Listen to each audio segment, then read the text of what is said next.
Chances are you clicked on this video because you want to know what in the hell a triathlon is. And you probably have an idea in your mind, it's a swim, bike, and run. But no, it's much more than that. And you need to be aware of what it entails before you get yourself signed up for that. But don't be afraid. You and I are going to sit down and have a chat about just that today. So without further ado, let's get into it and let's see what triathlon's all about. So as I mentioned, a triathlon is a swim, bike, and run, but there's much more to it than just that. You have to be able to get through your transitions. You have to be able to have nutrition strategy. You have to be mentally tough enough to get to that finish line. Yes, you have to be a little bit insane to embrace the type of suffering you're going to undergo. But that's just the reality. Most triathletes are a little bit insane, and that's the fun of it. We have to embrace our inner nutcase, get to that finish line, and crack open a couple beers afterward, because that's all the fun of it. All right, so first up, you're going to go for a little bit of a swim. The triathlon swim is probably the biggest barrier for most people to get into triathlon because, well, us humans just aren't naturally born good swimmers. And unless we had good swimming lessons when we were younger, or we're on a swim team of something of that sort, a lot of us we're afraid of the water. We don't know how to swim properly. We're very tight, so we can't get that flexible motion that you need to be a good swimmer. But that's okay, it all comes with practice. Me, for example, I could barely swim 1500 meters. I could barely swim 15 meters when I first started swimming.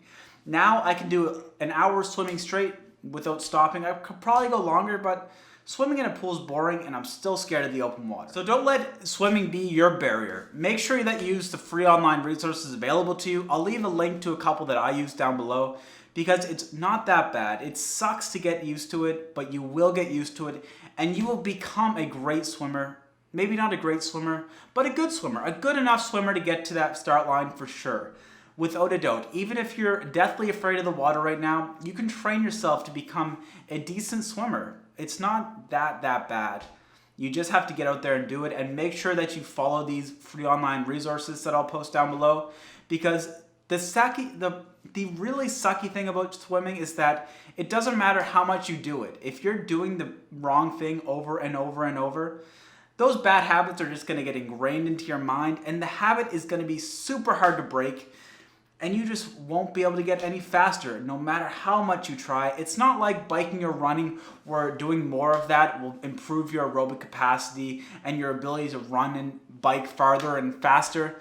You can swim as hard as you want, but if you don't have the technique down, you ain't going any faster. It's just as simple as that. Swimming is just so hard. It's hard, but it's so worth it when you start to get the gains in, because you're showing it who's boss, you're breaking your limits, and you're getting better. And that's all we can ask, right? So there you go. I'm gonna leave a couple good resources down below. Check those out for sure. Get to that pool. And I'm gonna do a lot of more videos on my progression for swimming, so make sure you subscribe to stay tuned for those ones, because you and I will learn how to swim together, because I can't swim in the open water to save my life. So once you get out of that swim anyway, what are you gonna do? What's next? What do you do next in the triathlon? Well, you're gonna go on the bike. But in order to get to the bike, you have to transition from the swim to the bike. So let's talk about this transition stuff, shall we? So the transition in a triathlon is where you go from one sport to the other. Typically there's one central transition area per race. They'll let you know where that is, and that is gonna be where you'll keep all your stuff that you need to complete your race. You're gonna put your bike there, your running shoes there, your cycling shoes there if you have them, your helmet, your nutrition. The whole shebang will be in this transition area. And you'll come back to this point twice. One time after you get out of the swim, and the next time when you get back from the bike going on to the run. And then of course you'll have to go back to get your stuff. You don't want to leave it for the race director unless they're really nice. But you're gonna want to get that stuff because it's pretty expensive. So when you come out of the swim and go on your bike, there's a couple things that you need to know. You need to have your helmet secured, clipped on and clipped on secured before you take that bike off the rack. Otherwise, you're probably gonna get a penalty. They're gonna dock you some time, which might not be a big deal if you're not competing, but it still sucks just knowing that you're getting a couple minutes taken away just for something so stupid. So just make sure you have your helmet clipped on. So once you have your helmet clipped on, you're dismounting your bike, you're getting on your shoes, whatever it is, you're not gonna hop on that bike right away. As counterintuitive as it is, you're gonna walk that bike out of transition to a mount line. This will be a point that the race director again will tell you in your pre-race briefing if you have that. Otherwise, someone will let you know where this mount line is. You're going to want to go up beyond that mount line and then get on your bike and then start pedaling. It's those type of little rules that can cost you unnecessary amount of times. So just make sure you're familiar with the rules of transition and make sure that you don't break any of them, because giving away a couple minutes for free, that sucks. So once you go on your bike and do your thing, we'll talk about the bike in a second, but this is just for the transitions. Once you go out on your bike and come back, do not take off your helmet. Make sure that you dismount before the mount line that you just got on your bike at. So again, get off your bike before the mount line. And then walk your bike back to your transition area and then take off your helmet. Do not even unclip your helmet before your bike is in the rack. That's another thing that will cost you some time. One thing that I did forget to mention about the transition is that you will have a little designated area. Typically, as a rule of thumb, bring a little hand towel, I guess would be the best way to describe them. Lay that down and put your stuff on that. That'll make sure that you're not taking up too much space, and your competitors around you won't be upset with you and let the air to your tires for taking up too much of their precious area. We want to avoid making your competition as mad as possible, because you just don't need to deal with that type of drama in your life. So with the transitions out of the way, you're on your bike, you're ready to go. Let's talk about that triathlon bike leg, because it is a fun one. We could talk about triathlon biking all day long if you want to. But essentially, what you're going to do is you're going to hop on this two-wheeled machine. You're going to move your legs around in a circle multiple times, sitting on a hard seat, going from point A to point B, and then back to point A again. It's not that big of a deal. It's pretty relaxing, honestly. And you know what the best thing about this is? Most of us know how to ride a bike, so you won't need to learn a new skill like you will for swimming. So it's very relaxing. You can go as hard or as soft as you want to on the bike. Seriously, it's the best sport of the three, honestly, for me anyway. So there's not much to really say about the triathlon bike leg, because you know how to ride a bike likely. And if you don't know how to ride a bike, then I don't know how to help you. I don't know how to teach someone how to ride a bike. I don't have kids. Buy some training wheels, I guess, and go cycling down the street a couple times until you get the hang of it.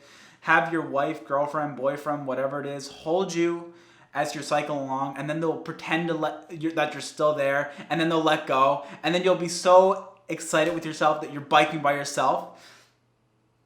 Okay, enough with that little side tangent. That just got off the rails there. I need a little bit more coffee to calm myself down. So that's the triathlon bike leg. You just need to go from point A to point B, back to point A again. There may be multiple loops, but your race director will help you out with that. But one thing that you may be confused about triathlon, if you don't have a bike right now, is I'm doing a triathlon. Should I buy a triathlon bike? And the answer is, if you don't have a bike, no. If this is your first triathlon, no. Because they are very expensive and they're not the most comfortable things ever. I'll tell you that much. You need to get very flexible. You're in an odd position for an extended period of time. They're not fun for Sunday rides with the fan jam. They're meant for going fast in a straight line during a triathlon, keeping your legs fresh for that run. So unless you're absolutely 100% sure that you're going to stay with triathlon, do not buy a triathlon bike. Buy a cheap road bike, or if you have an old mountain bike in your shed, dust that sucker off and use that. I've seen so many people enjoying their first triathlon on a mountain bike. It's just, you don't need to spend that type of money unless you're like Bill Gates type rich or something. Then go ahead, like buy a $3,000 triathlon bike. That's the equivalent of me buying a 5-cent piece of candy to you, probably.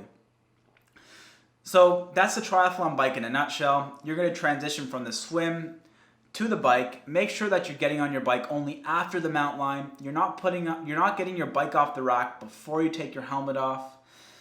You're going as easy or as hard as you'd like, but make sure you don't burn yourself out, because remind yourself you have a run to do afterwards. And then you're going to get to the run, the best part of the day. This is where you're really going to start to suffer. This is where your true colors are going to show. You're going to go through a range of emotions. You're going to want to quit a bunch of times. You're going to ask yourself, why in the hell did I pay money to put myself through this? And for Ironman races, they even have signs that say, you paid for this, just to throw it in your face. It's sick what they do to you out there. But that's beside the point. When you transition from the bike to the run, like I said, get off your bike before the mount line. And then walk your bike or run your bike if you're intense to your transition area. Rack your bike and then take your helmet off. Do not take your helmet off before you rack your bike. They will dock you points, or time as they call it. So depending on the type of shoes you're wearing, you're going to change your shoes. If you're wearing cycling shoes, if you're not sure what cycling shoes are, I'm going to make a future video about all this type of gear that you'll want to get. Change your shoes into your running shoes and then head out on that run course. That's pretty much what the transition from the bike to the run is. It's just a very quick transition. Your legs are going to feel very strange. You're going to feel like you just took some hallucinogenic drug and your legs are just lead pipes. They're going to feel very heavy and you're going to question, do I have something wrong with me? Do I need to seek medical attention right now? And you do not need to seek medical attention at that time. I'm very sure of that. Unless there's something else happening, then of course go seek medical attention. But if your legs just feel like lead pipes, just keep on going because the blood flow will be diverted back down to them. Something that I do to make sure that blood flow gets there expeditiously is I like to take a very quick and short strides. So what that pretty much means is instead of running like a deer, I'm running like a little, I don't know, what's this? I pretty much move my legs back and forth like this very quickly, and that gets the blood down there pretty fast. That usually takes about 1 kilometer to 2 kilometers maximum until my legs feel like I can run. And by that time, I'm feeling great. I'm feeling fine. And then the run progresses, and I get progressively more tired and worse, but that's okay. Because all you need to know about the triathlon run is you're going to do a very quick run loop. That's it. It's just typically a 1 loop thing if you're doing a sprint triathlon, maybe a 2 loop thing if you're doing an Olympic triathlon, maybe a 3 loop thing and the list goes on. As the distance goes up, you're going to do more running. But the triathlon run is very, very easy to understand, just like the bike. The race director will lay out the course for you ahead of time in your pre-race briefing. You're going to have a fantastic time. And then you're going to come to that finish line after that grueling run. And that finish line, you see the most beautiful sight in that finish line. I'll tell you that much. It looks so good. After a long day out there, giving it your all, that finish line, it's magical. You'll cross it. Someone will greet you with a medal. There'll be post-race food. And you know what the best part about it all is? There's going to be beer. There's going to be some beer. I'm getting a little bit emotional thinking about it, honestly. But that's your first triathlon. You're going to go from the swim. You're going to transition onto the bike. You're not going to take your bike off the rack until you get your helmet on. You're not going to do that. You're going to walk your bike to the mount line and get on your bike after the mount line. You're going to go from point A to point B, back to point A again on your 2-wheeled stallion. You're going to get off your bike before that mount line, and you're going to walk your bike with your helmet still fastly secured to your transition area. You're going to rack your bike, take off your helmet, put that sucker on the rack, put on your shades, get on your shoes if you're wearing a pair of cycling shoes, and run. Run until you can't run anymore, until you see that finish line, and then you'll be victorious. You'll be one of the few badasses that can call themselves a triathlete. It's a beautiful thing. It's a very beautiful thing. And with that, Thank you all so much for watching. I know this was a long one, and there was many side tangents. It's just how I am. I'm sorry. If you did not get the information you required, please make sure to leave a comment down below because I will answer each and every one of you, and you will be very, very confident getting to your first triathlon. I will make sure of it. And if you want to know more about what a triathlon is all about, I'll leave a link to my website down below as well. If it's up by then, it might not be up in time, but if it is, there's going to be a link down there. I wrote a little bit of an article with more of a better put together explanation of what a triathlon is and how to do your first triathlon. So if you're interested in that, make sure to check it out. And if you want to see more videos just like this one about triathlon, endurance sports, weight loss, all that type of good stuff, make sure to smash that subscribe button and that like button to get this video to more people. And if you have a family member, friend, anything that's interested in doing a triathlon, make sure to share this video with them. All right, thank you all so much for watching. I'll catch you on the next one.